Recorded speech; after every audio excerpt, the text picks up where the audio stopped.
Today is Sunday, 1st February 2026, and before I begin this video, let me remind you again to tick the like button and to check your subscription to this channel. If once you've watched the video, or whichever part of the video you want to watch, you decide that you like what you've heard and you wish to indicate that fact. Well, today we continue in the war of nerves between the United States and Iran. Over the previous 24 hours, there were more reports from Iran of the authorities there taking further preparations to prepare the country and Tehran specifically for a possible American attack. I read reports that the Iranians were busy working to convert subway stations into possible shelters, that they were also providing other shelters or working to build other shelters or facilities for people who might be rendered homeless over the course of an American attack in other parts of the city, and that further steps were being taken to stockpile food and medicines and essential supplies. Of course, all of this work will have been complicated by the ongoing economic crisis, but Iran does have historic experience of doing this sort of thing as a result of the 1980s Iran-Iraq war, and it is likely that there are Iranian officials still with that experience available in Tehran whom the authorities can call upon. One thing I should say about Iran is that I've discussed in many places the problems of economic mismanagement, but there has never been any question that Iran does have a large body of highly competent technocrats. They are there and they can be used, and there's no reason to doubt that the Iranian authorities are not using them. Anyway, in the meantime, the supreme leader of Iran, Ayatollah Khamenei, has made a speech. He's suggested that the situation is still one where there has been no decision yet by the United States to attack Iran. He stressed that Iran has no intention of attacking anyone. And to repeat again, as of this moment in time, Iran is not, in fact, attacking anyone. It is not engaged in any kind of war of aggression or military threat against any country. And President Trump himself has repeatedly claimed that Iran's nuclear facilities were obliterated as a result of the American strikes back in June. And I understand that there's been yet another report from the US intelligence community saying that Iran is not working on developing a nuclear weapon and is not close to developing a nuclear weapon. There are some reports that the Iranians have been taking steps to repair the nuclear facilities that were attacked during the June 2025 war. I don't find that myself surprising. I mean, why would they be left to be ruins? But anyway, the point is that even before that attack, the American intelligence community was also reporting that there was no immediate plan or prospect in Iran of the country acquiring nuclear weapons. That was before the attack in June. And it's difficult to imagine that since the attack in June, that has changed.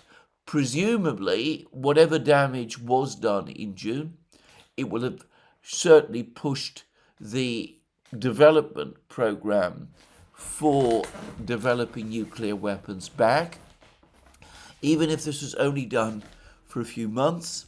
And it's unlikely that the Iranians have so far, even if the damage was far less than President Trump has alleged, it's unlikely that the Iranians have so far made up for the lost ground. especially given the ongoing economic crisis, and especially as one would assume that their primary priority, their first priority, would have been to build up their ballistic missile and air defense forces in response to whatever American attack or Israeli attack might be coming. So to repeat again, there is no reason at this time, no justification at this time for an attack on Iran, even if one accepts the very controversial doctrine of preemptive defense. In other words, attacking a country before it can become a threat to you, which was articulated by the George W. Bush administration ahead of the invasion of Iraq back in 2003. Well, even on that interpretation, I cannot see that there is any legal, moral justification to attack Iran at this time. But anyway, returning to what Ayatollah Khamenei himself said, Iran at the present time is not attacking anybody, and according to him, it has no plan to do so either. But he did say, and he did repeat the warning, which Alistair Crook reported about a week ago, was being circulated within Iran internally, and which has been confirmed now by Iran's military defense spokesman, that if Iran is indeed attacked this time, all gloves come off, Iran will fight back, it will accept no more constraints or limits on what it does. Everything is on the table, including strikes on American bases, which Iran up to now, in the latest exchanges that took place, starting from the first exchange in the spring of 2024. All strikes from that point on, as I said, can escalate. The Iranians previously, in the previous strikes, did not attack American bases, did not conduct mass strikes on American bases. This time they would do. They would be prepared to close the Straits of Hormuz. They would be prepared to take other action, attacks on Israel, attacks on other American facilities, right across the Middle East. And Khamenei repeated again his warning that on this occasion, the United States would be facing a regional war, one which it is not ready for. There was a report yesterday, I believe in the Wall Street Journal, that Donald Trump has asked for plans for a swift, decisive attack on Iran, one which would not lead to a protracted long-term war, but which would supposedly oblige the Iranian government to capitulate to all his very extreme demands, which I've discussed in previous programs. I'm not sure what plans the Pentagon has offered him. I'm not sure what those plans can be. I, who am not familiar with all the facts inside Iran or the structures, the military structures there, I myself have difficulty understanding how what Trump wants, a swift, decisive blow that will force the Iranians to capitulate. I'm not sure how that can be achieved. I've already discussed how this would be an incredible high-risk gamble. But anyway, that supposedly is what Trump has asked for. And I suspect that sooner or later some kind of proposal, some kind of plan from the Pentagon is going to be placed before him. I cannot imagine the current Pentagon leadership, led by War Secretary Pete Hegseth, refusing to come up or failing to come up with a plan, however workable or unworkable it might be, failing to come up with the sort of plan Donald Trump at the present time is asking for. Now, there are rumours, there is stories of further diplomatic discussions between the Iranians and the Americans taking place. Ali Larijani, who is Khamenei's national security advisor, and who was, as I discussed in my program yesterday, recently in Moscow, meeting with all sorts of interesting people, probably, and certainly with Vladimir Putin. Anyway, Ali Larijani spoke about the fact that a framework for talks with the United States had been sorted out, but there is actually no word of actual talks being underway. President Trump, on his side, also speaks about how the Iranians are keen to make a deal, but it's unclear to me how or in what sense the Iranians are keen on making a deal. Perhaps there are diplomatic contacts underway. Perhaps one of the several purposes of Larijani's visit to Moscow was to seek Russian assistance in whatever diplomatic outreach there might be with the United States. But the gulf between the Americans and the Iranians, or at least between the Trump administration and the Iranians, remains enormous, and I would have said unbridgeable. And, well, I haven't seen any sign, I haven't seen the slightest indication that the American forces in the Middle East are standing down or are pulling back. Certainly, up to yesterday, the reports that were still trickling through were of continued American deployments to the region. So, my own personal belief is that whatever statements are coming from Khamenei, Larijani, and Trump himself suggesting some kind of negotiations to achieve a diplomatic compromise are mostly that suggestions, that there is no reality, there's no word of actual negotiations taking place anywhere. There's supposed to have been, I'm sure there were in fact, negotiations in Oman last week, but apparently they resulted in no progress at all. The Americans, as I said, continuing to make impossibly extreme demands, which the Iranians were rejecting.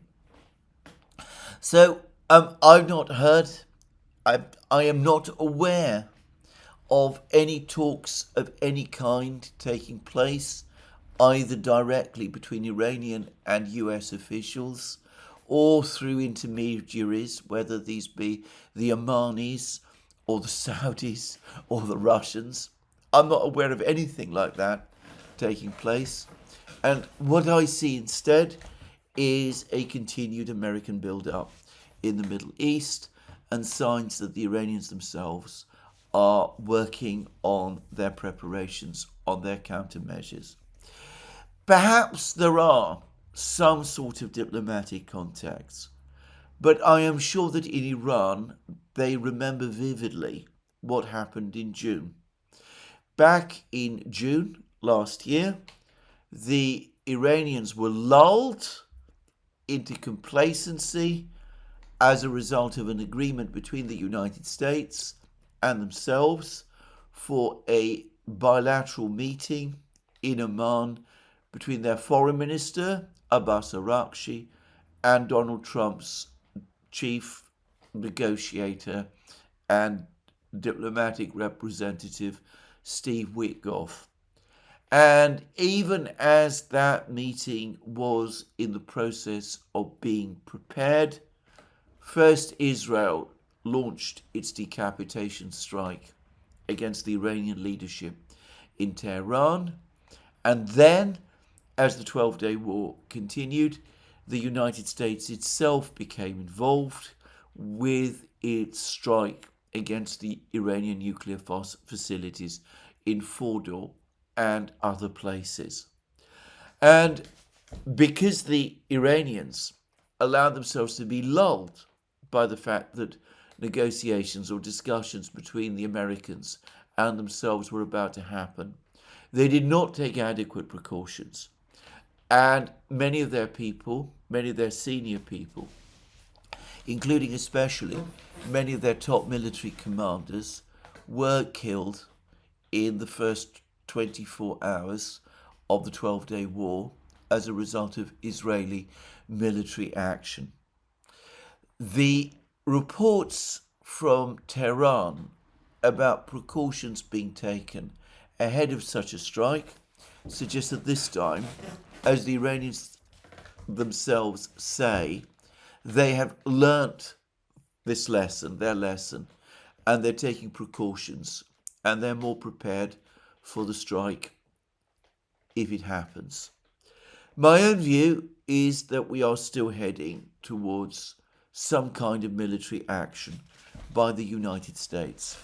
The Saudis have indirectly confirmed, by the way, that the interpretation I set out in my program yesterday, that the Saudi foreign minister's warning to Trump that if no attack took place, the government in Iran would emerge strengthened. My interpretation of that comment appears to have been true.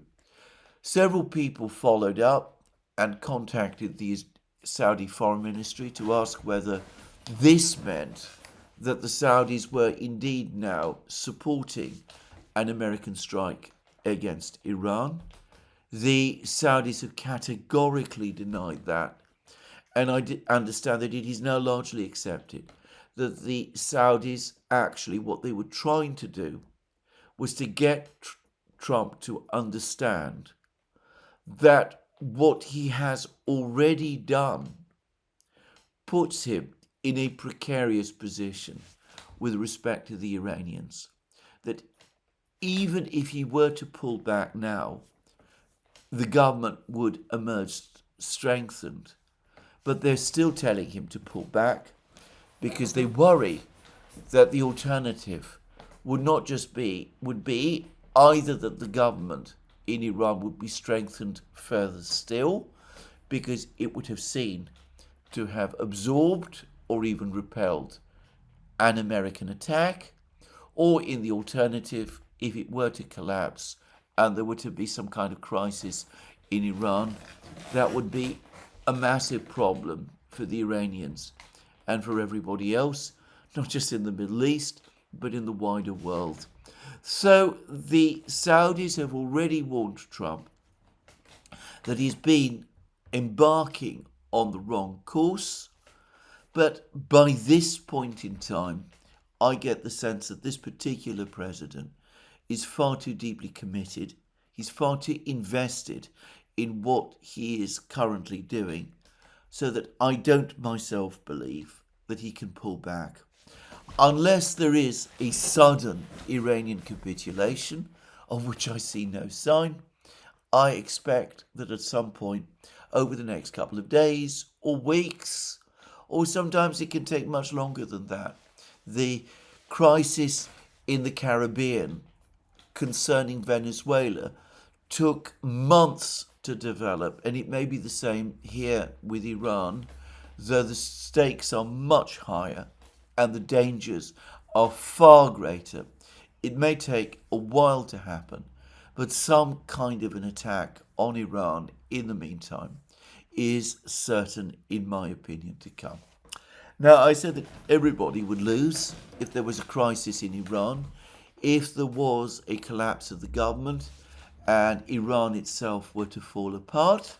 I've seen a number of interesting emails over the last 24 hours, which of course do make me revise somewhat that comment. Some people in Israel perhaps would not be unduly concerned if Iran were to disintegrate and collapse. They might think that it actually played out to their advantage. By the way, and for the record, I don't think so.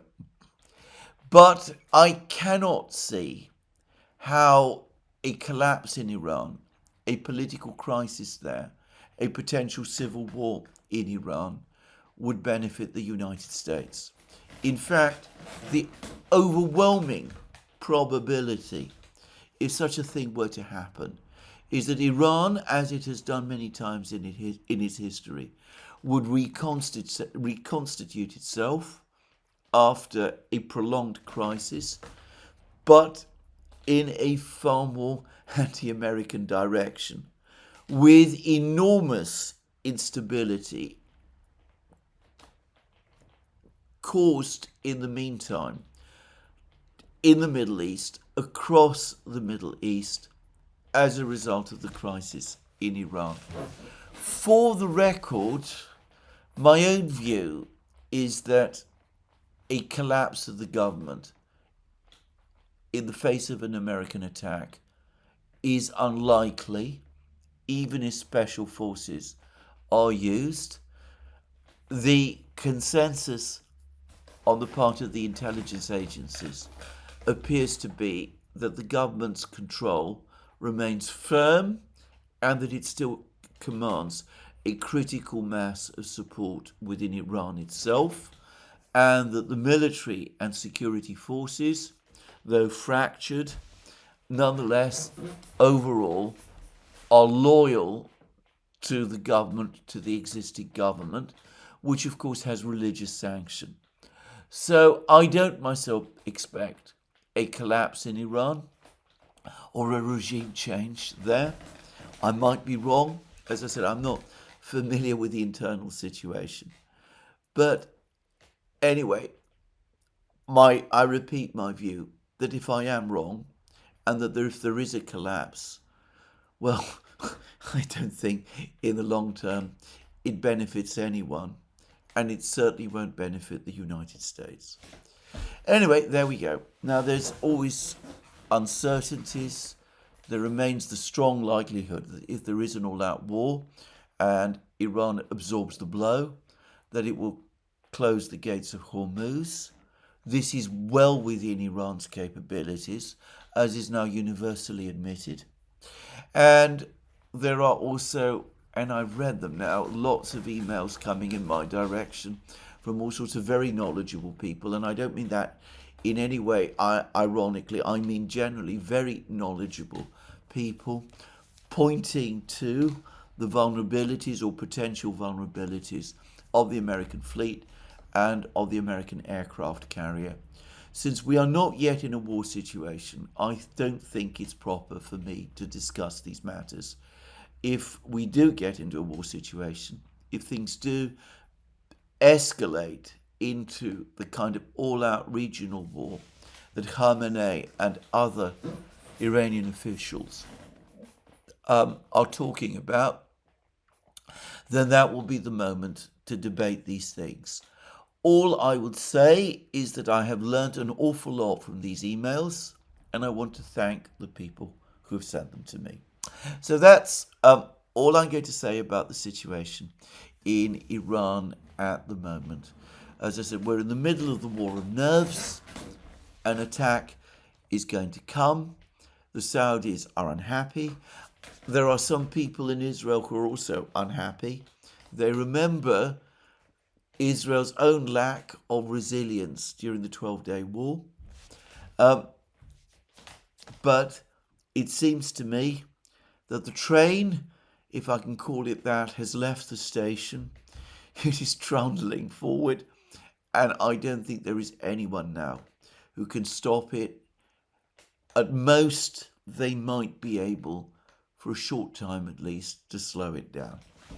Anyway, let's now return to the topic of the usual topic of these programs, which is the situation in Ukraine.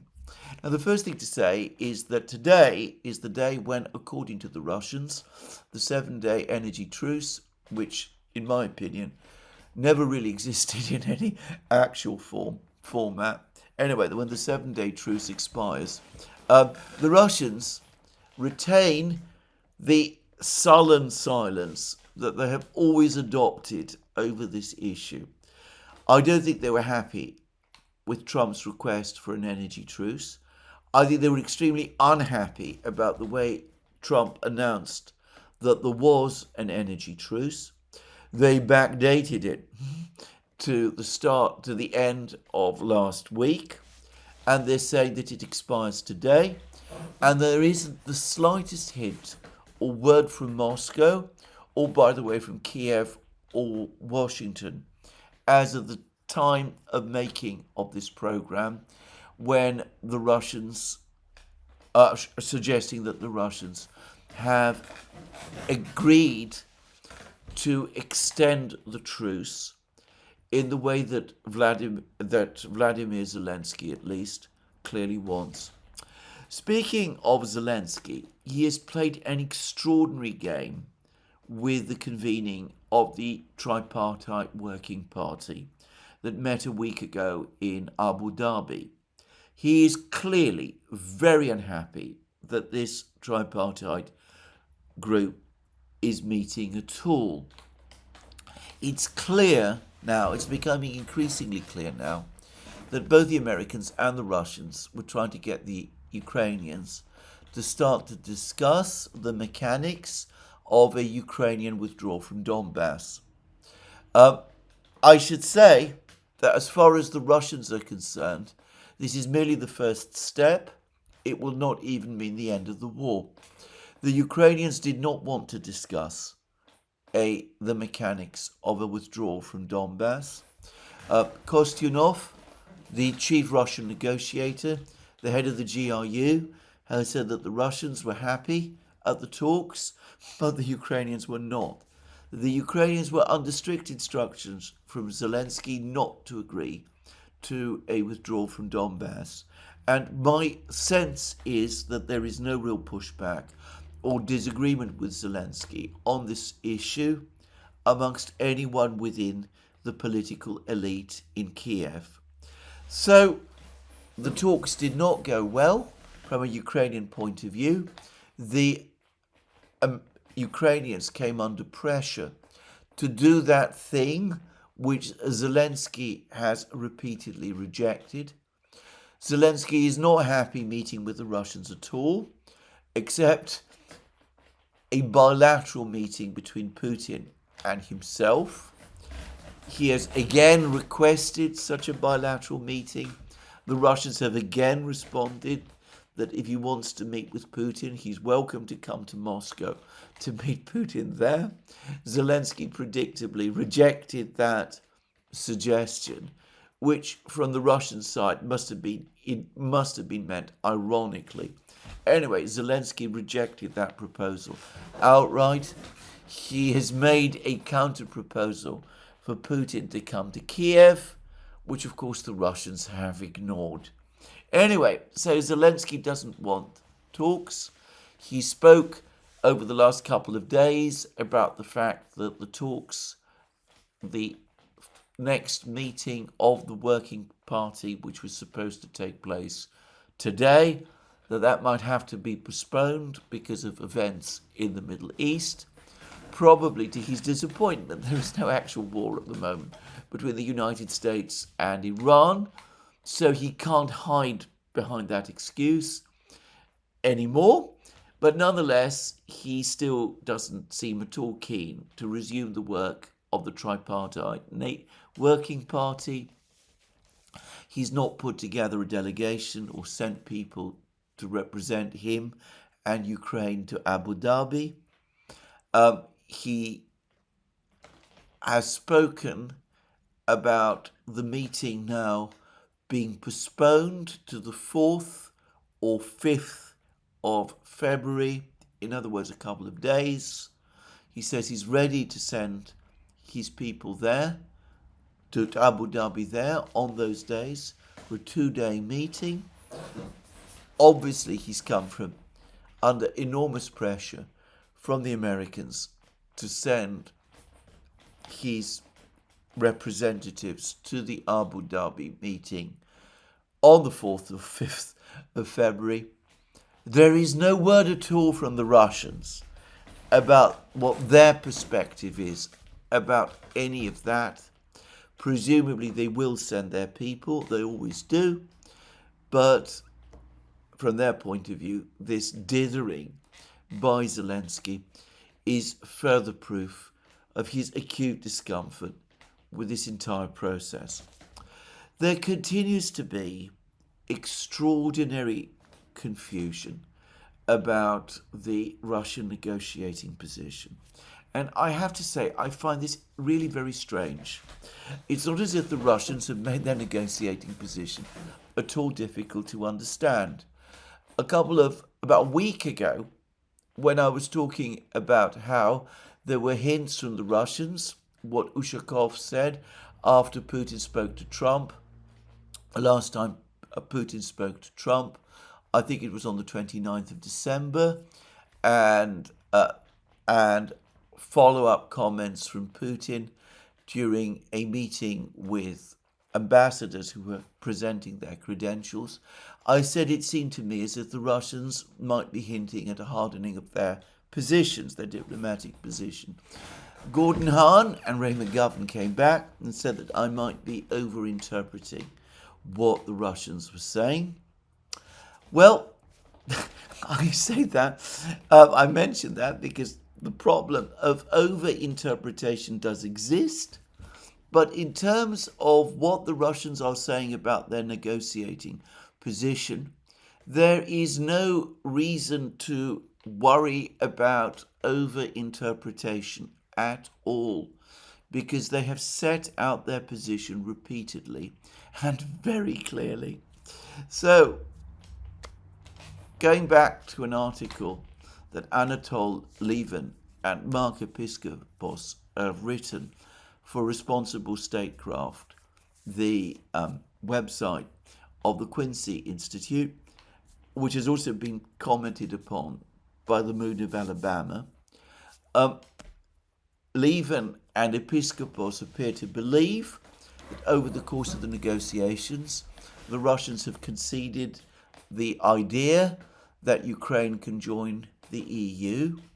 This is actually wrong. The Russians have never conceded the principle that Ukraine can join the EU for the simple reason that they have never at any time objected to Ukraine joining the EU. Historically, back in 2013, at the very outset of the Maidan crisis, the one that led eventually to the fall of President Yanukovych, the last constitutionally elected president of Ukraine, and his replacement by what you might call the current regime. Anyway, at that time, in the autumn of 2013, Yanukovych seemed to be on the brink of signing off and ratifying an association agreement that Ukraine, or that his negotiators had agreed with the EU. The Russians never said that they objected to Ukraine concluding an association agreement with the EU. Again, there is a huge amount of mythology about this. The point they made at the time was that the association agreement that the EU and Ukraine had agreed with each other was incompatible with the free trade agreement that existed between Ukraine and Russia. This was the identical point, by the way, that the EU itself made a few years later when, as part of the Brexit negotiations, the EU objected to British proposals to allow free movement of people and goods across the intra-Irish border, the border between Northern Ireland, which is part of the United Kingdom, and Southern Ireland. The EU said that this was incompatible with the integrity of the European single market, which Britain was about to leave. But that was later. That was after the Brexit referendum in Britain in 2016. Back in 2013, just 3 years before, in fact, when the Russians raised almost identical objections, and when Yanukovych, the Ukrainian president, proposed three-party negotiations between the Russians, the Ukrainians, and the Europeans to resolve this issue, the Europeans categorically refused. They said that the Russians were wrong about complaining that the association agreement was somehow incompatible with the free trade agreement between Russia and Ukraine. They rejected any suggestion of three-party negotiations to iron out this issue between themselves, Ukraine, and Russia. They said that they would not change even the association agreement, even by so much as a punctuation mark. I remember that being said at the time. They backed instead the protests against President Yanukovych, which led to his fall, and the rest is history. It's very important to keep the record, the historical record of these events clear and to understand them properly. Subsequently, the Russians also have raised no objections, never raised formal objections at any time at the idea of Ukraine joining the EU. And at the time of the Istanbul negotiations in April 2022, the Russians not only said and agreed to a provision in the draft Istanbul agreement that was negotiated in Istanbul in April 2022, that Ukraine could join the EU, but incredibly, they even said at that time that they were prepared to support Ukraine's application to join the EU. Now, since then, this has changed. As I've discussed in programs that I made over the course of the autumn and winter of last year, 2025, I pointed out that the Russian government's formal position that Ukraine can join the EU is starting to come under criticism in Russia, that Medvedev and Lavrov have both made comments that suggest that this no longer is possible and no longer works, given the extraordinary militarization of the EU and its pronounced hostility to Russia.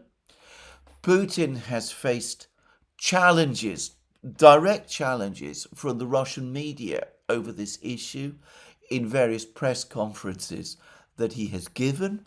He's evaded giving clear replies, and one gets the sense that far from the Russians being united any longer on the idea of Ukraine one day joining the EU, more and more Russians, including more and more elite Russians in senior governmental positions, are coming round to the idea that this whole idea is unacceptable and ridiculous.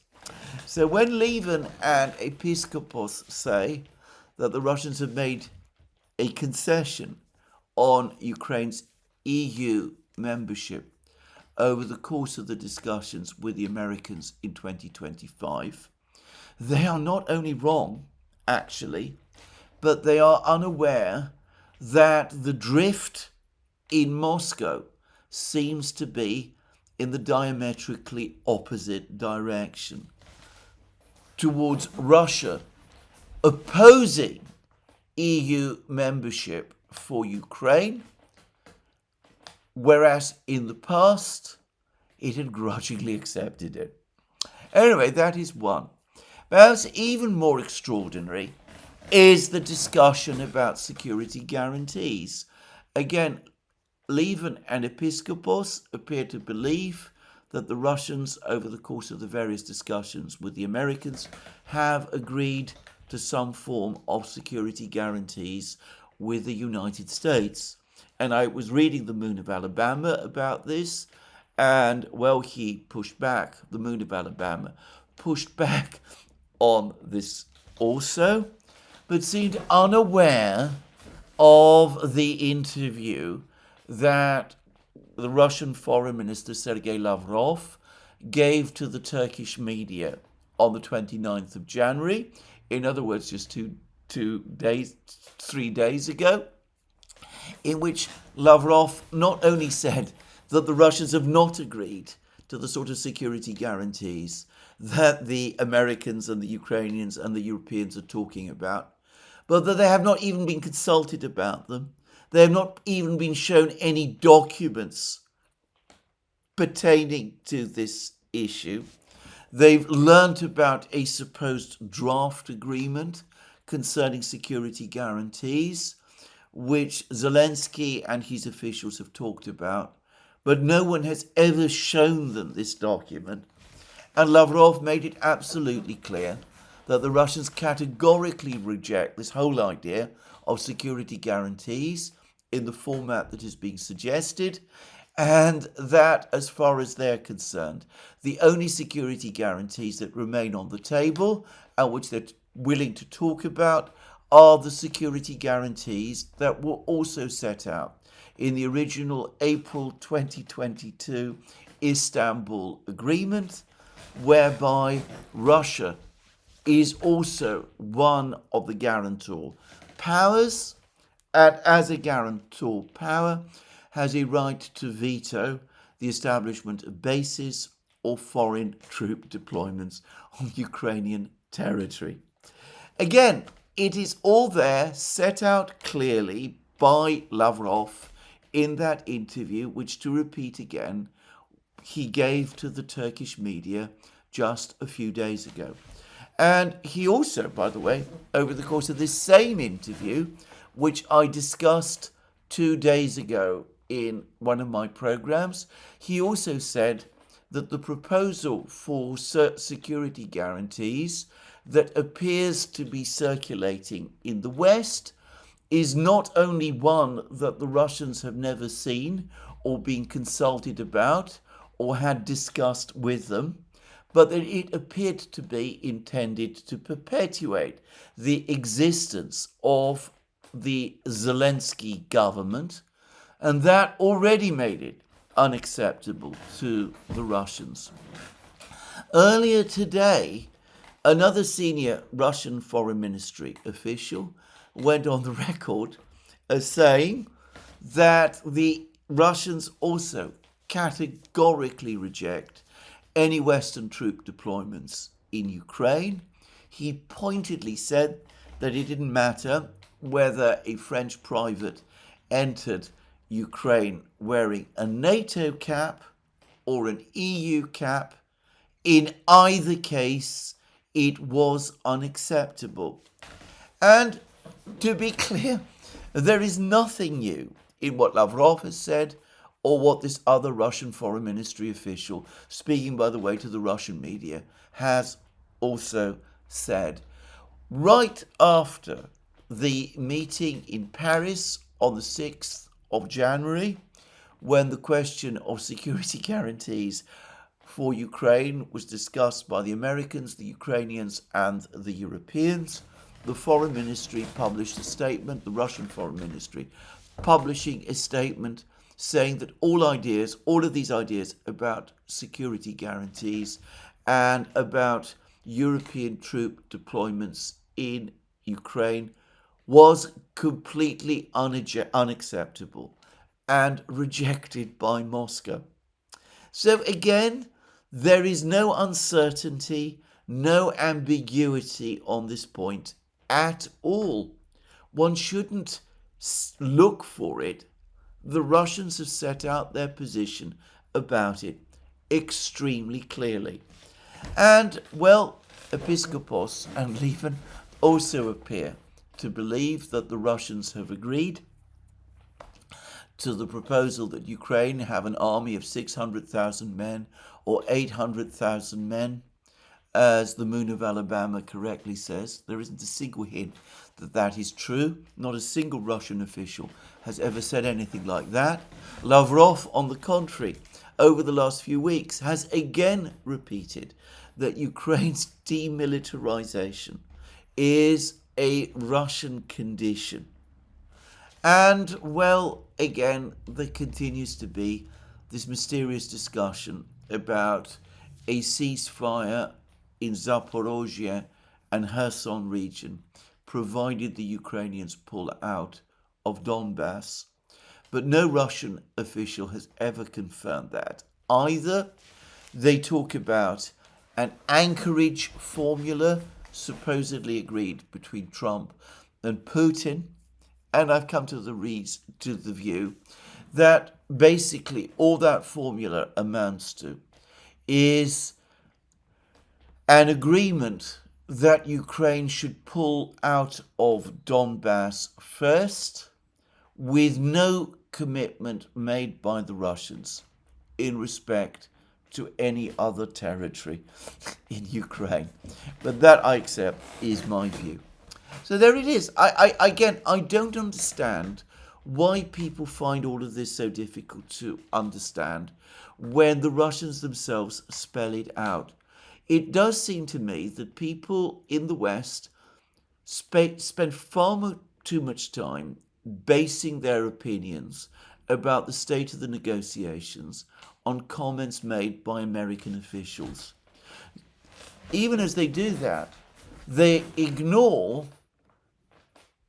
an admission by the US Secretary of State, Marco Rubio, that the Russians so far have not agreed to the proposed security guarantees for Ukraine that have been talked about in the West, and have not agreed to European troop deployments in Ukraine either.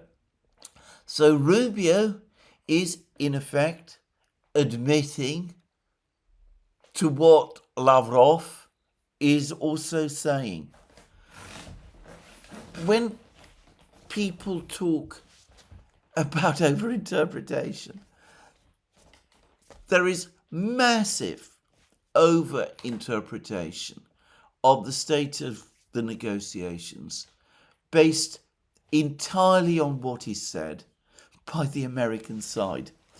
Why people assume that various comments and observations made by people like Witkoff and Trump himself are more reliable in explaining the Russian position than a long interview given to the Turkish media by the foreign minister of Russia is completely beyond me. But there it is. Anyway, Zelensky himself has already said that there is not going to be any substantive progress at the next meeting of the Working Party in Abu Dhabi in a few days' time, that there is no movement, no compromise on the territorial issue. He's not prepared to countenance any withdrawal from Donbass, and that means that we're not going to get even to first base, and that no one should expect this. Anyway, I mention all of this. I will quickly say that there is a far more important event going to play out on the 4th of February than the meeting of the tripartite working group. One which is attracting far too little attention. And that is that on that day, the 4th of February, as I understand it, the New START Treaty, the only arms limitation treaty still in existence, expires. It ends. From that day, there is no limit, no negotiated limit on nuclear weapons development and deployment in existence. A situation we have not seen since the 1960s, the early 1960s. I find this incredibly concerning, deeply alarming. Once upon a time, if the entire structure of arms control, nuclear arms control, painstakingly negotiated between the Soviet Union and the United States over the years, the long years of détente, if the whole system of arms control had collapsed, opening up the possibility of an unconstrained nuclear arms race, well, I can say definitely that at that time this would have been an issue that would have captured the global headlines. It would have produced a panic, probable runs on the financial markets. I mean, at that time, the response would have been enormous. Today, there's hardly any interest in this topic. It seems that people, countries, states can go on acquiring nuclear weapons in whatever quantity they want, developing them to whatever level they choose, and nobody is bothered. Well, I am bothered. I know a few other people are. Ray McGovern and Larry Johnson and Ted Postol are all bothered. I am very bothered. The people who run the nuclear clock and have put it closer to midnight than it has ever been since the end of the Second World War, they're bothered too. But the great majority of humankind, the leaders of the West, they don't seem to be concerned at all. Donald Trump, a couple of weeks ago, said that Putin's suggestion that the New START treaty be extended informally for a further year in order to allow scope for further negotiations. Anyway, Donald Trump said that seemed like a good idea, but nothing ever came of it, as is so often the case with Donald Trump, abducting the president of Venezuela, threatening Cuba with more blockades, threatening Iran, sitting back whilst drone attacks take place, seeking to assassinate the president of Russia, putting aside whatever role he himself might have had in that affair. Well, all of that is fine, but negotiating nuclear arms control, what Lyndon Johnson and Richard Nixon and every subsequent American president, Ronald Reagan, Bill Clinton, Barack Obama, gave vast amount of attention to. Well, none of that any longer apparently matters. Well, there it is. I personally, as I said, am very, very concerned about that. To my mind, that is a far, far more important event, the collapse of nuclear arms control, than an insignificant meeting of a working party in a negotiation process which looks to me to be going absolutely nowhere at all. Now, since I've been talking about negotiations, I ought to say that in Miami, Kirill Dmitriev, the head of Russia's direct investment fund, had another meeting with some American officials. This is partly about a bilateral working group between the United States and Russia it was agreed would be set up during the last meeting between Witkoff, Kushner and Putin, which took place in Moscow at the end of last month, at the end of December. This is the first such meeting. For me, far and away the most interesting fact of this meeting, which took place in Miami, is who the participants were. Obviously, Dmitriev was leading the Russian delegation. But along with Witkoff, Kushner, and Grunbaum, the American official who's in charge of the administrative side of Donald Trump's Board of Peace, one other person also appears to have participated in this meeting, and that was the US Treasury Secretary, Scott Bessent.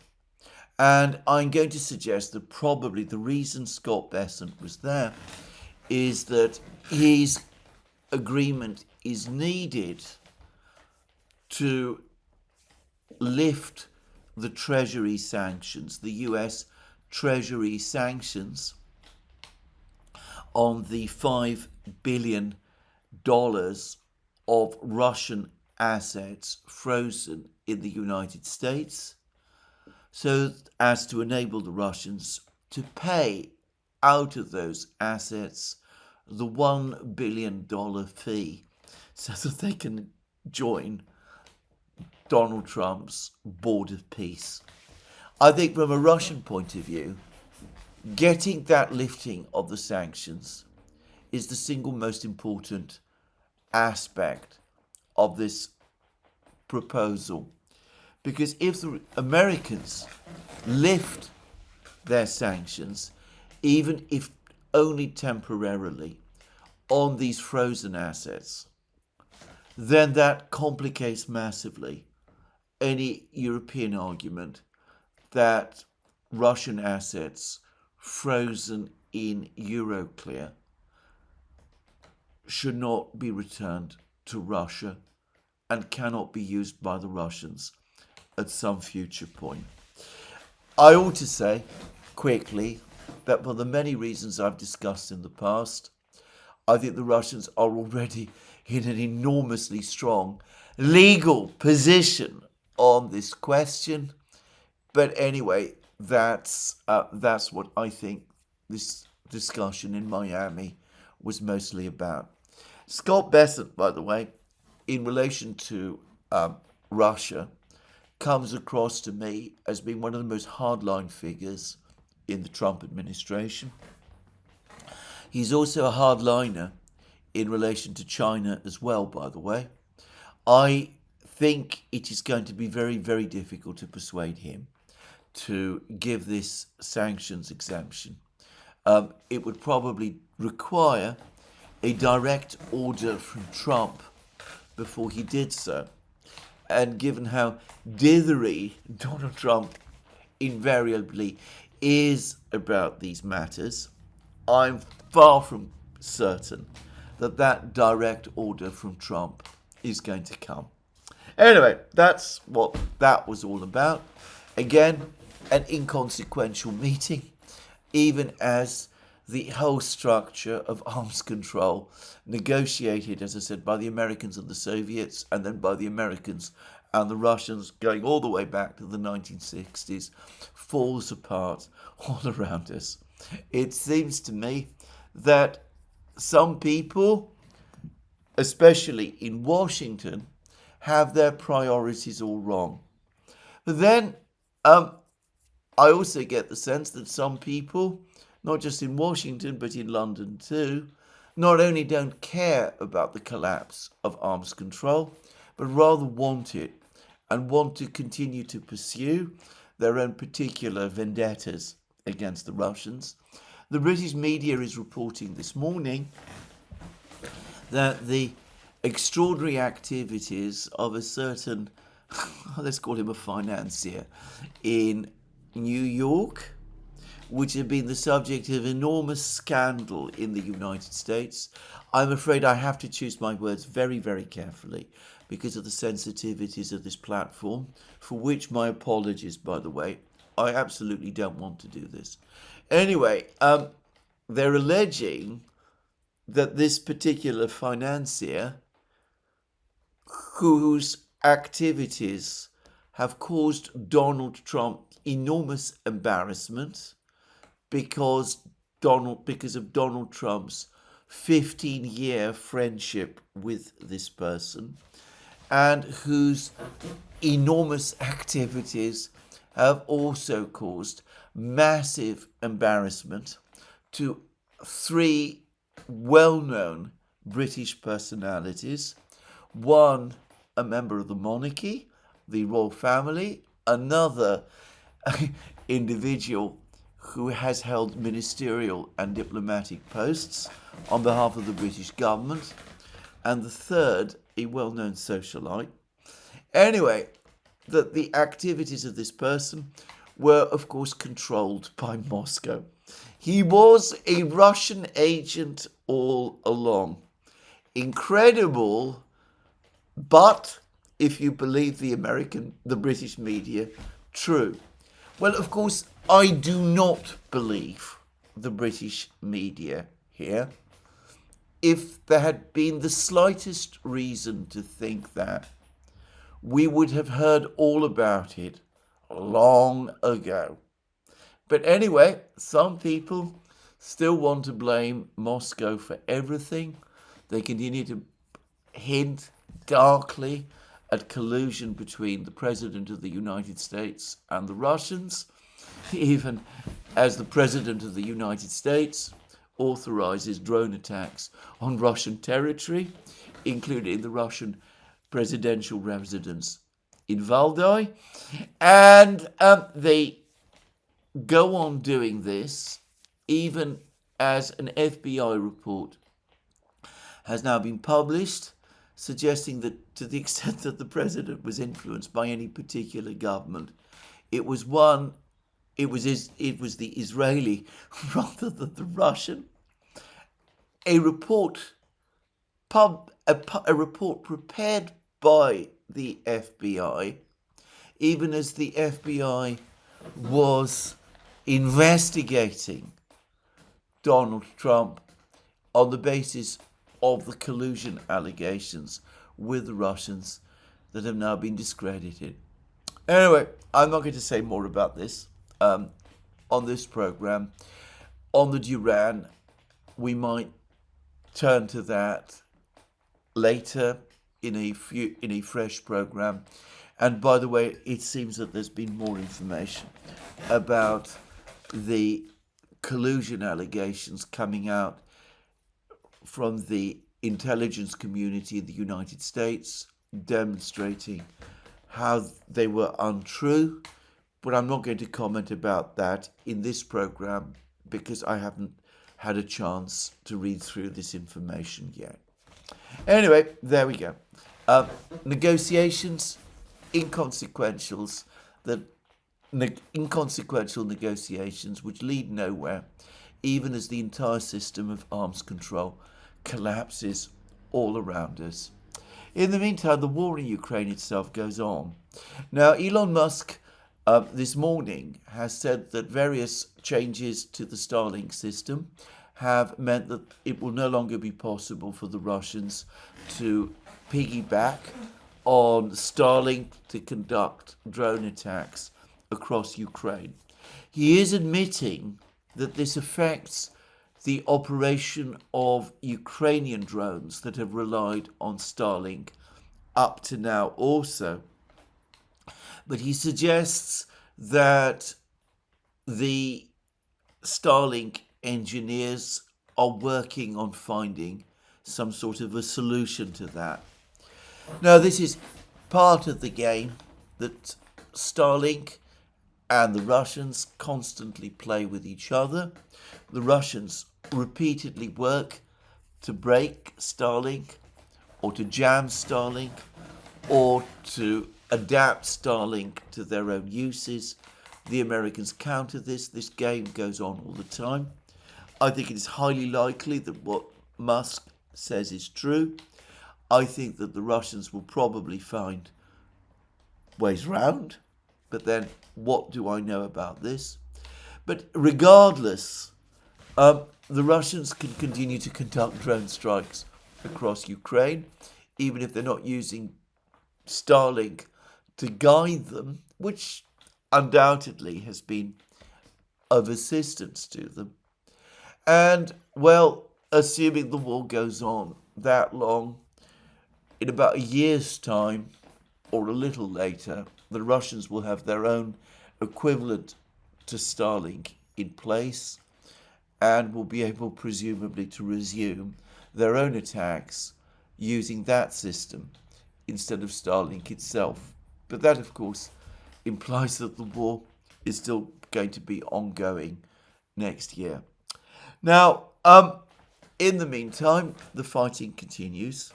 And let me first of all begin with Kupiansk, because now we've had a mass of film footage of Russian soldiers in many places in the Kupiansk area, including, by the way, in Kupiansk-Uzlovoy, which Gerasimov, the Chief of General Staff, the Russian Chief of General Staff, says that the Russians have captured. There was much denial about this, by the way, but there is now, I think, secure film footage which confirms Russian soldiers present there and present in lots of other places. It looks to me very much as if what the Russians had been saying, that the Ukrainian pocket on the east bank of the Oskol River, where previously thousands and more recently hundreds of Ukrainian soldiers had been surrounded by the Russians said it would collapse at the beginning of February. The latest map adjustments based upon all of these videos of Russian soldiers suggest, at least to me, that it now has. What I would say is that all of this footage does not appear to show Russian soldiers in the city of Kupiansk itself. The Russians, of course, insist that they control Kupiansk and always have done.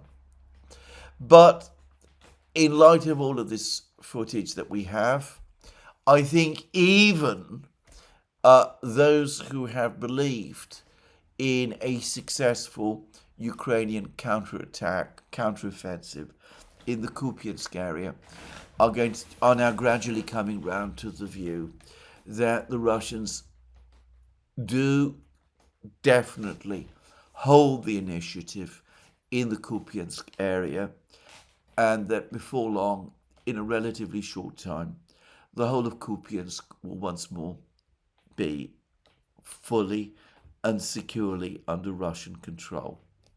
This has been a tangled story.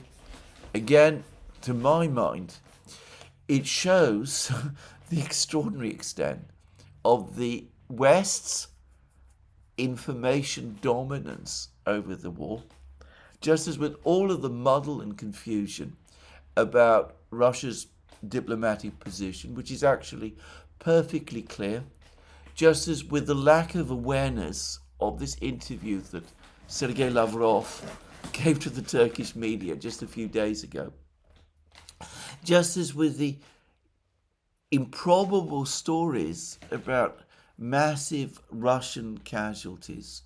There's a new story which puts the number, I think, of Russian soldiers killed at 1.2 million. I believe it originates from CNN. For the record, Mediazona, which is funded by the BBC and which is made up of Russian figures fiercely opposed to President Putin's government. Anyway, Mediazona, using open sources, has only been able to find what it says are 160,000 Russians killed over the course of this war, which is, of course, an awful lot, but nowhere close to 1.2 million.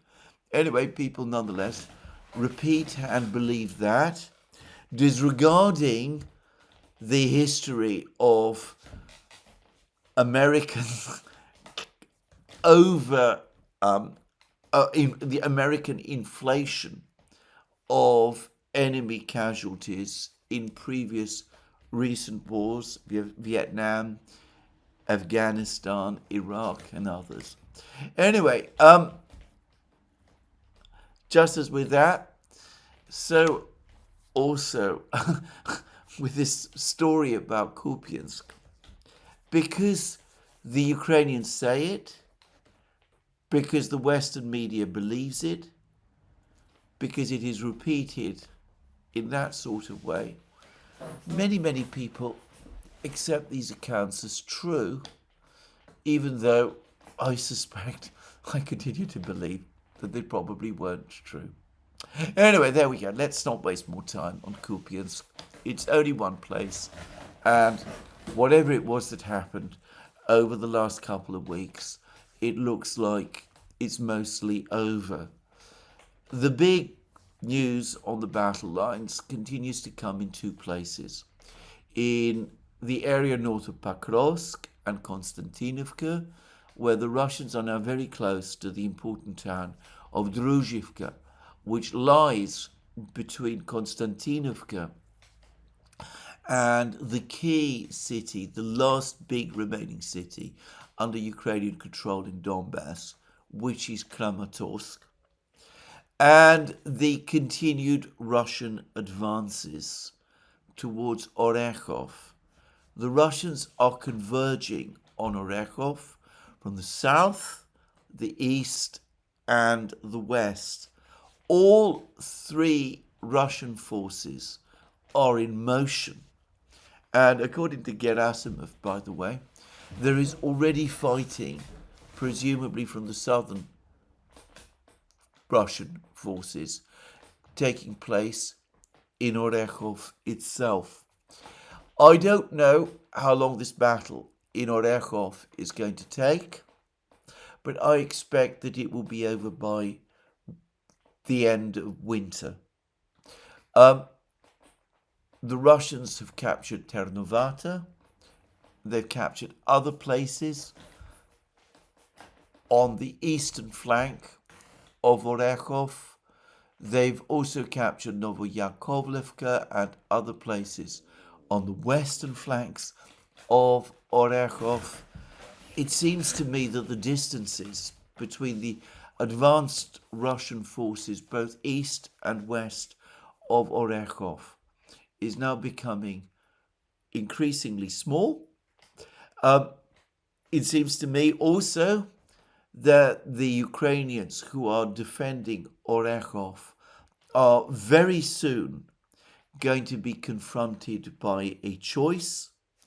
Either they pull out of Orekhov and abandon the town, or they continue to defend there, in which case they're likely to be trapped in a cauldron.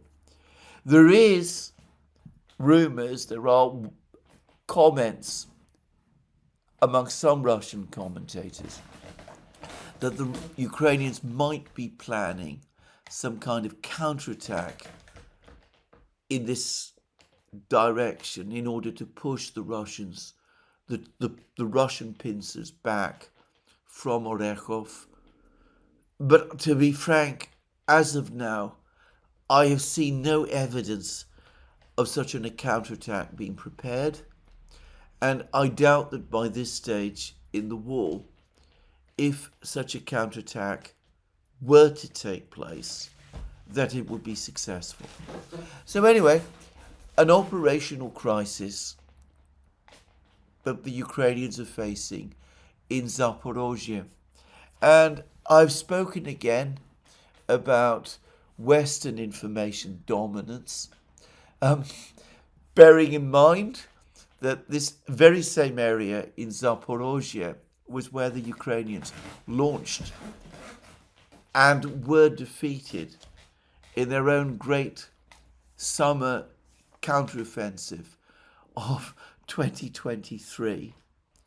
The loss of places like Gulyapolye and Orekhov and the imminent siege of Zaporozhye city, one would expect to attract huge attention and massive commentary in the West, but as it turns out, not at all. I read the media in the West carefully. I've yet to come across any real commentary in the West about this. There's some grudging admissions that Gulyapolye itself has fallen, but no real admission that Orechov, an even more important town, is also about to be surrounded and will soon fall. Anyway, even as all of this is going on, the European Union continues to prepare its 20th sanctions package. And there's word out now that they are going to drop the oil price cap. This is their attempt to stop Russia from exporting oil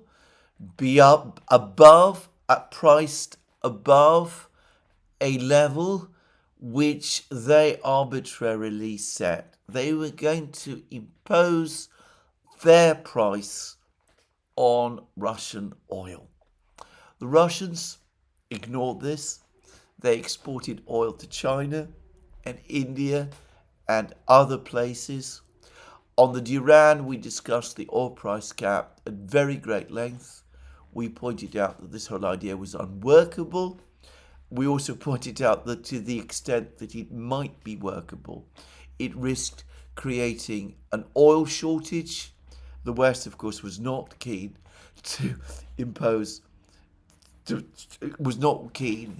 on facing an oil shortage. So there was never any real attempt to make the oil price cap work.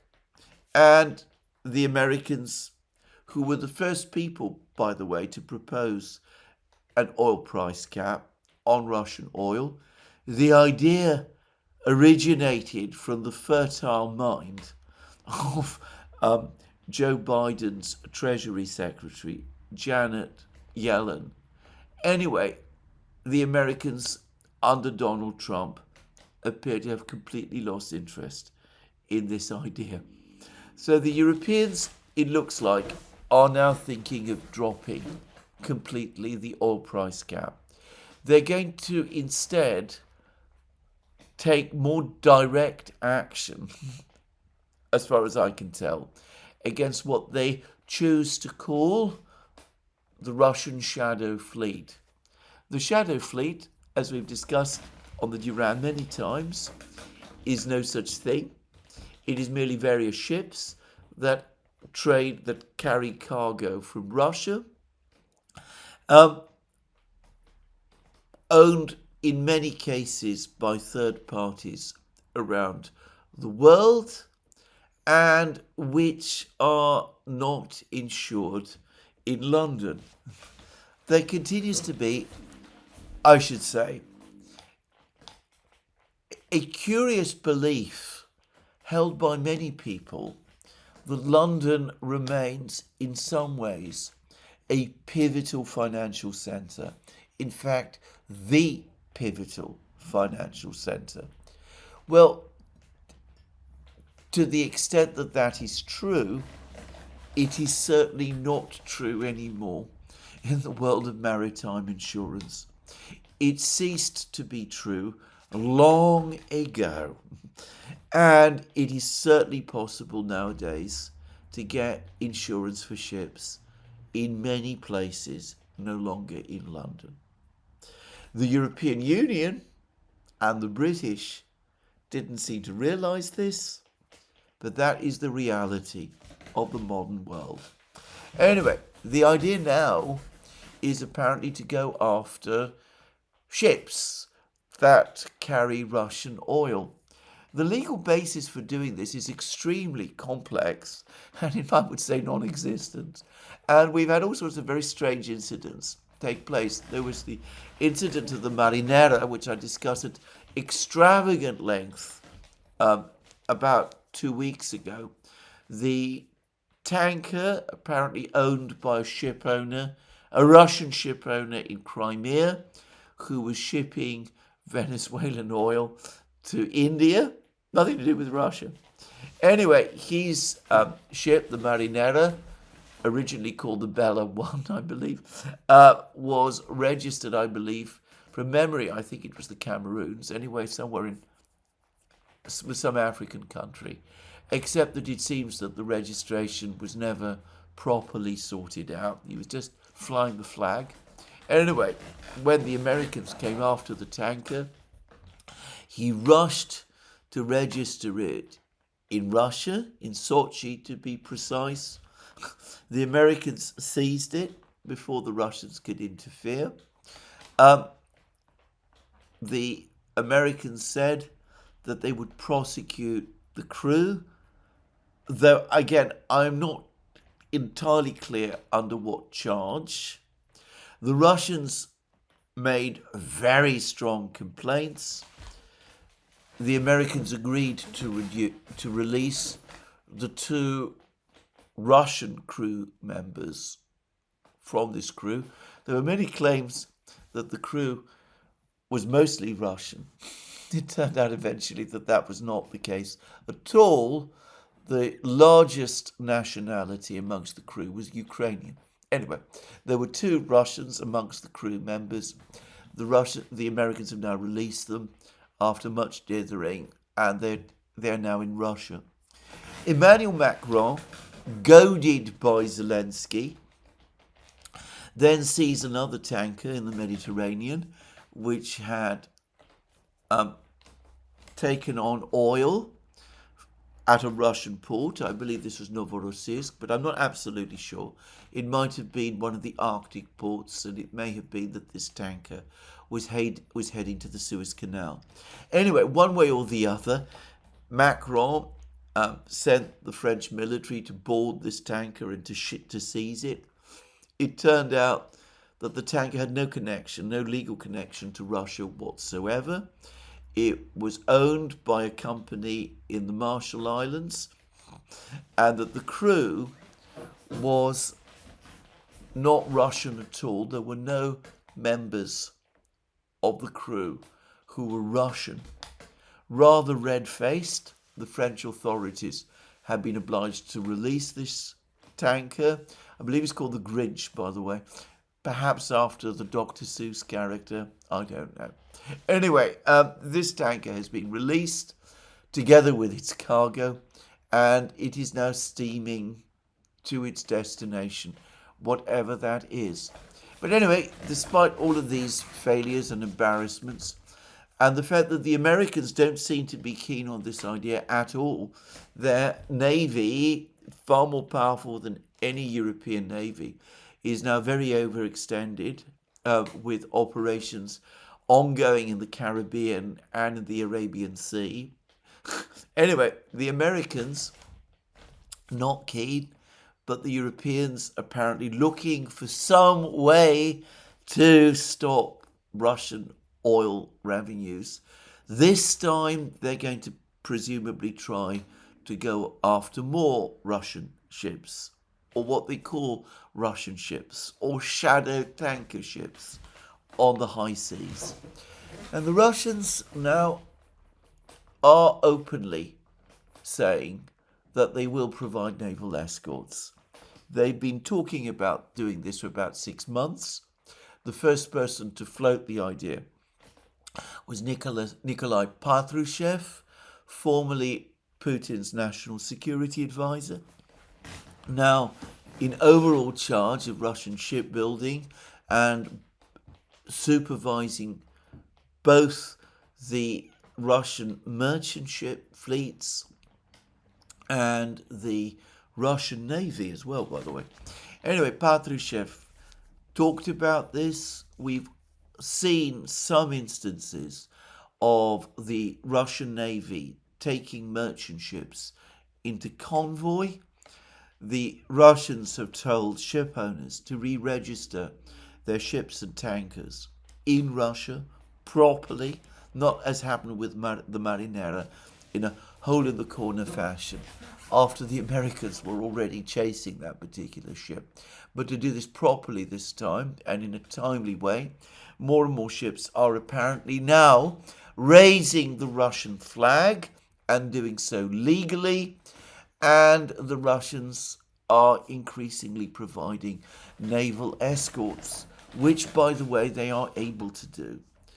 Whether the Europeans really are prepared to risk clashes on the high seas with the Russian Navy, I frankly have my doubts.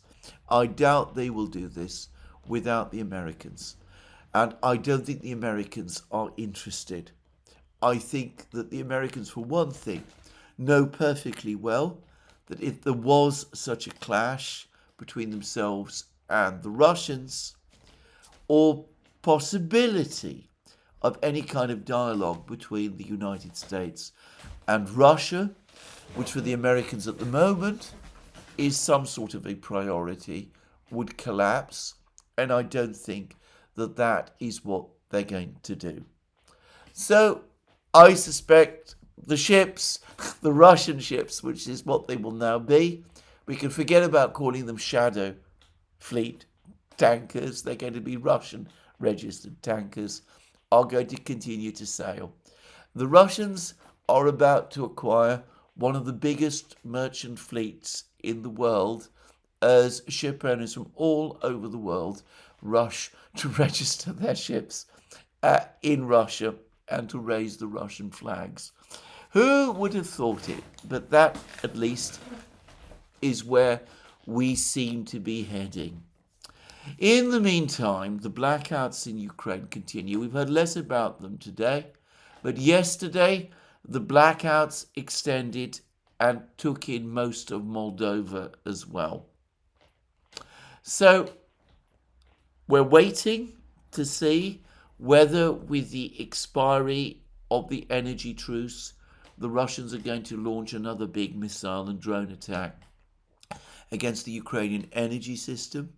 Perhaps I should rephrase that. We're looking to see when the Russians are going to launch their next big combined missile and drone attack against the Ukrainian energy system. And in the meantime, the Russian advances in Zaporozhye, where Ukrainian defenses are collapsing, and in Donbass continue. There was a comment made by Peskov today, asked about the situation in Donetsk region, in Donbass. He said, just look at a map, see how the Russians are advancing there. The pace of the Russian advance is quickening. The Ukrainian positions are crumbling, and that speaks for itself. Well, there it is. This is where I'm going to finish today's program. Let me remind you again, you can find all our programs on our various platforms, Locals, Rumble, X, and Substack. You can support our work via Patreon and Subscribestar, links under this video, and by going to our shop. And please remember, if you've liked this video, to tick the like button and to check your subscription to this channel. That's me for today. More from me soon. Have a very good day.